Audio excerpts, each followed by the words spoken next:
की बात नहीं कर रहे, हम ये बात कह रहे हैं कि भाई बायलाज के मुताबिक हर तंजीम का बायलाज होता है, और मुल्क जो है हमारा वो मुल्क भी आइन पे चलता है, तंजीम और वो भी बायलाज आइन पे चलते हैं। हम कहते हैं कि भाई आइन पे अमल करें, 3 साल के अंदर इलेक्शन करवानी है, लेकिन वो दोस्त इलेक्शन से पता नहीं क्यों भाग रहे हैं। PTLF को 2 हिस्सों में तकसीम करने का कोई प्रोग्राम नहीं है।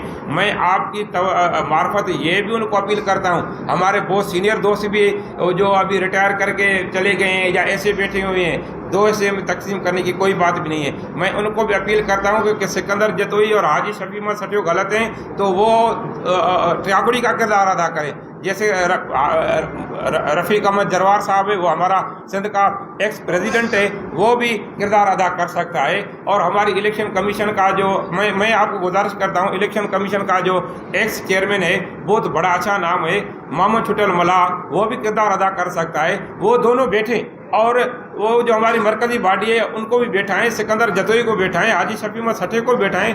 जो भी दोस्त गलत हो जैसे वो हुक्म करेंगे हम वैसे करने के लिए तैयार हैं। हम PTLF को 2 हिस्सों में तकसीम करने का नहीं सोच सकते हैं, नहीं हमारे ज़हन में ऐसा कोई खाका है।